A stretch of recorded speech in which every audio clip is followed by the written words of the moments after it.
Ah, yes.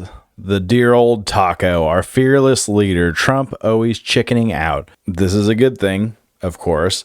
We're going to go over a quick video of Trump walking back his mass deportation for certain sectors of the country. So let's just get right into that. On immigration, what made you change your mind about targeting in California farmers and people in the hotel and leisure business? Well, we're not targeting. In fact, if you look today, I put out a Lie number one. That's 3 seconds into Trump talking, so he's doing pretty good. This might be a personal best for him.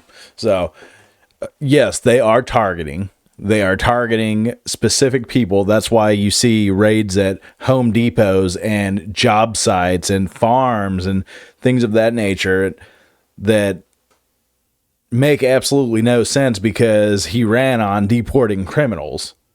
And now all of his supporters are like, well, they are criminals if they overstayed a visa. I mean, dude, it's a fucking misdemeanor or whatever. I mean, crossing the border is a misdemeanor. You're going to send federal agents after somebody that has a misdemeanor? So you're telling me if I go to a school and I pull a fire alarm, that's a misdemeanor.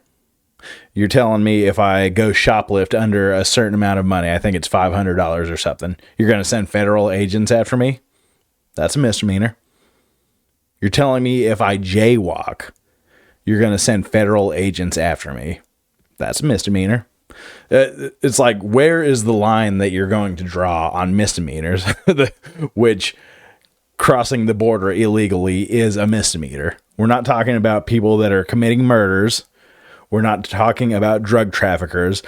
However, when Trump says we're deporting illegals, that's what they hear.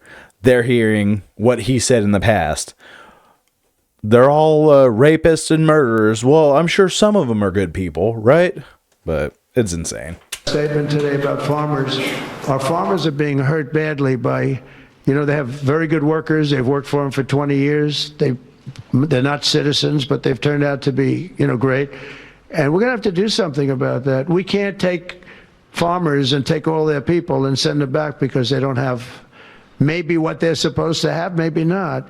And you know what's going to happen and what is happening? They get rid of some of the people because, you go into a farm and you look and people they've been there for 20, 25 years and they've worked great and the owner of the farm loves them and everything else. And then you're supposed to throw them out. And you know what happens? They end up hiring the people, the criminals that have come in, the murderers from prisons and everything else.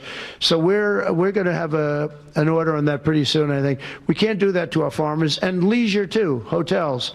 We're going to have to use a lot of common sense on.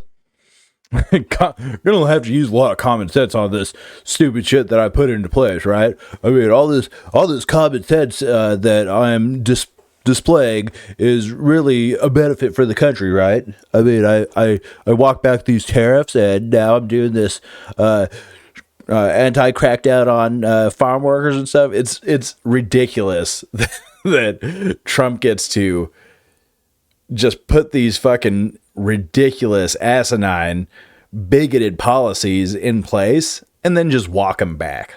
Like, all right, guys, this ain't working. We're going to have to try something else.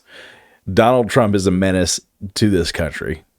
Not only that, I mean, yeah, he's probably getting cracked down right now by not just farm workers that are his supporters, or not farm workers, but farm owners that are his supporters. But he's the real crackdown. This is going to be behind the scenes. This is like Walmart and Kroger and shit like that are like, dude, what are you doing to us? Not first you do these ridiculous tariffs. Thank you for finally walking them back. But now you're cracking down on all of the people that are making our produce reasonably priced. Like Ralphie May said back in the day, you want a white person picking your potato? That baked potato is going to cost you fucking $90 at the restaurant. It's ridiculous the way that he correlates these buzzwords that he says to real life policy, and then he wonders why the world's in shambles afterwards. But the only problem is something like this and something like the tariffs, they can't just walk back and say, well, Joe Brandon, he's the one that really did it. If you really stop and think about it, we're using common sense, and he just doesn't have a brain. It's melted out of his ears long ago. Look at the cognitive decline. We can get into the cognitive decline of Trump also, but we're not going to do that at this particular point. Yes, Biden was in cognitive decline. Yes, Trump is also in cognitive decline. Okay, we run a gerontocracy in this country. We got to stop voting in these fucking old coots. We need to get some new blood in. And when I say new blood, can we get somebody at least in their 60s? I mean, that's not asking too many. We got a lot of people that are under 70 years old in this country. I'm sure some of them can be better than this, right? Anyways, let me know in the comments down below what you think about Trump walking his immigration policies back. I mean, really, is Stephen Miller going to go with it? We'll see. Is Kristi Noem going to sign off on this? I mean, yeah, she's always sitting on daddy's lap, but she got the power right now, baby. ICE is her baby. Let me know in the comments down below. Anyways, like the video if you like the video. A subscribe would really help the channel grow, and I'll see y'all in the next one. Later.